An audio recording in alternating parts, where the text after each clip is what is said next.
So guys, here is the big question most Nigerians are asking. Just to be clear, are you still standing by that demand or that call to have the Inec chairman apologize? Or in fact, you said he should have been asking for a resignation. So guys, I posted a video about the rerun, the rumored rerun, and someone was asking me that even if a rerun should actually hold, is Mahmood Yakubu going to still be the one to oversee any of the elections? So guys, we all know that the politicians will not want to get rid of Mahmood because they know that he will want to favor them. But I tell you, things are getting tougher for them in Nigeria because it's no more business as usual. Nigerians have woken up to defend their vote. So even if Mahmood is the one to handle any rerun, for me, it's not going to affect the result because Nigerians have woken up from their slumber. Let me allow you listen to this interview session and you get to know that this woman has got some vital information. You still stand by that call. Some have said, well, the cases are in court. How about you allow that case or those cases to be exhausted before we now come to a conclusion? But do you still stand by that? Okay, first I want to say that if you have about 90 civil society organizations and somebody who is not even making any cogent contribution says, I have a dissenting voice, does that now segregate us? For those who want to have their own voices, I want you to know that, I have come a long way in terms of activism, over the years, or decades. And you will always have those who are anti-government. You will also have those who are pro-government or pro some organizations and so on and so forth. So when the voices come, don't take it as even a negative. Bring the voice out. Let's debate. In civil society, we do debate. So if you have a superior argument, bring it out and let's debate. We are evidence-based and we will continue to pull that. In terms of, I'm not the one to even demand. Are Nigerians asking questions to the Inec chairman or the commission itself? They got billions of naira. And what we were asking them yesterday, some of my colleagues have pulled it out. I've called severally that you went into the election with over 173,000 polling units. That's 173,606 polling units. That's for the general election, for the national presidential and the National Assembly election. How many polling units did you hold the election? We asked for audit because each of the polling units is marked by the personnel that has been paid for by the people of Nigeria. Should Nigerians be asking, is it only NLB that will be asking the questions? I think you as media too should be asking that question. Is it me is it from my mouth? You people want to hear Professor Mahmood resign because you are incompetent. He had the capacity, but what happened? Let me say the political class, if they held you down, did you make the Nigerian people know? Or are you going to write your own? You'll be writing your history, you'll be saying, you'll be keeping quiet for other people, you take the heat for other people. Take the heat for politicians, they are not your friends. As a Nigerian, should we stand up right and demand accountability?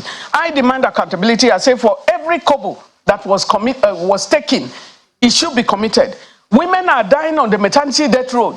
So a guy called me yesterday. He said, I don't have any work. My wife had a baby. In a general hospital, they have asked me to pay 350,000. If not, my wife cannot be released from the hospital.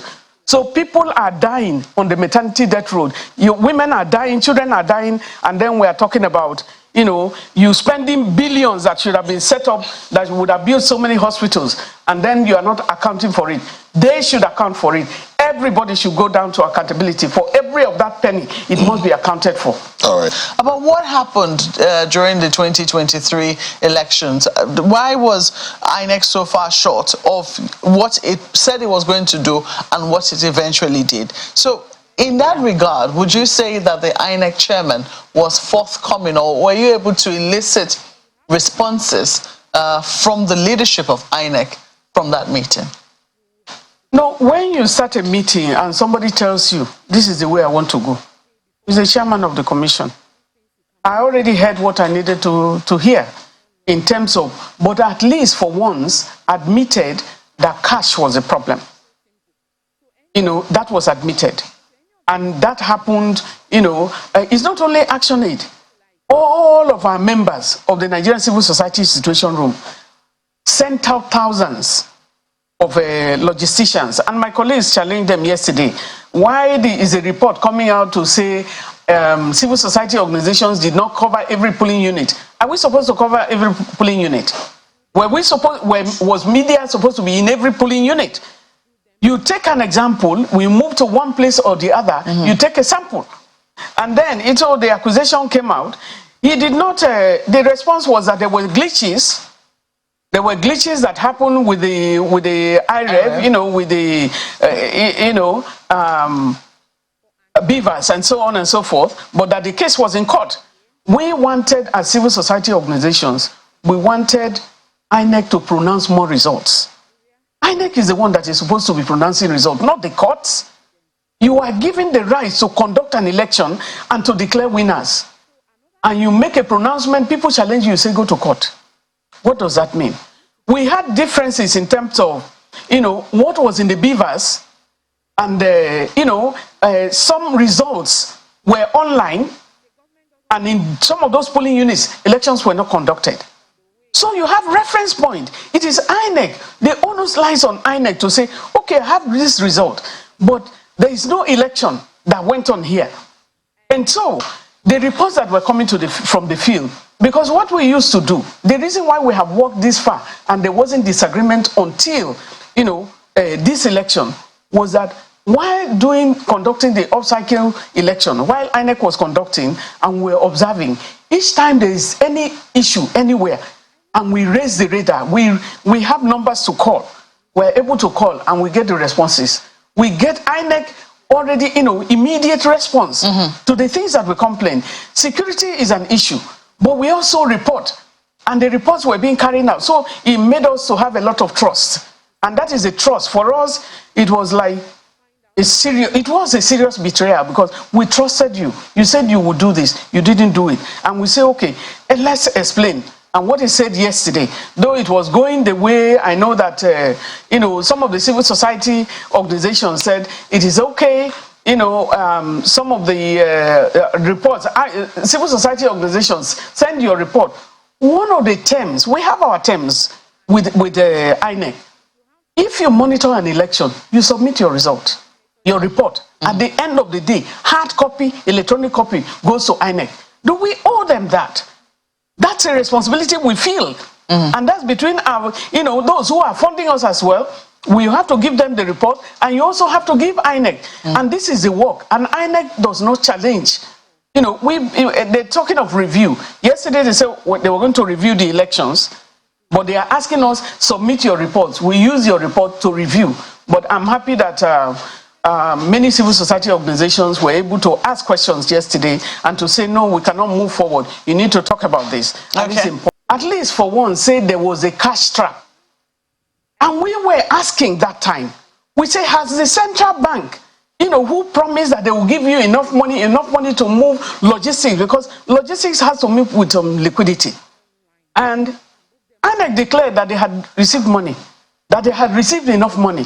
But for us, if you have logistics, the cash trap, I didn't even know that Nigerians will go to the polling units because of the cash trap.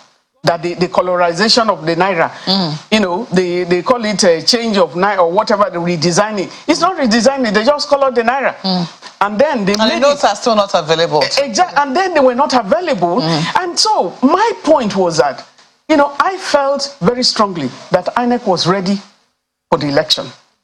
But of course, when they realized what happened during the mock election, which they conducted, there were some things that they realized there. I don't know if we were able to correct that between the time of the mock and also the technicians, talked about not being ready, on that side. But if election is starting on Saturday and by Thursday, you have not moved and they could not move because of the cash trap. And you knew that? I mean, like, Action Aid was privy to that. We were privy. We opened the situation room. We had opened the situation room, and our radars were just going up. You know, the moment we saw, they said, you know, even those who were working in INEC before, they just told us, as at, you know, midday, you know, of Thursday, the central bank had not given them money. Materials had not moved from the central bank. And so the backup, we're checking with the regs and all of that. They had not gotten the money. And then moving to Friday, once you don't move on Thursday, you have lost the time. There is almost no way you can catch up. And that is the reason why, you know, what we thought we were going to sort out, the Naira, this is something that you don't bear the pain of another. You don't take the heat for another person. You are an agency as INEC. We are not saying that the fault goes to INEC alone. If the central bank doesn't give you the money, you say it out. Tell Nigerians, this is where, so why are you covering somebody? That's what I feel, because that's why I say defend your own constituency and let others defend their own.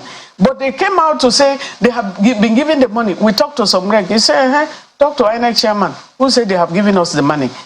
And so for logistics, there is no way that you can move, you know, when the things had not gone to the wards or going to the local government, is not gone to rats, you know, by Friday morning, by afternoon of Friday, so things were still moving. So there's some things that you were privy to, and you knew that as a result of this is a problem. This is problematic already, and that there was no magic that was going to happen. Materials are going to get late. But so, guys, you can see that Mahmood cannot be gotten rid of that easily, especially if the politicians feel he's there to, like, you know, help them fulfill their dreams. They will not want to get rid of him. But it is a wake-up call for every Nigerian citizen to stand up to the occasion, that that anytime we have an election, we should be the one to defend our votes and not waiting for Mahmood, because most of them will still want to favor the political class. Let me know what you think about this in the comment section below. Please subscribe and turn on the notification bell. Thank you.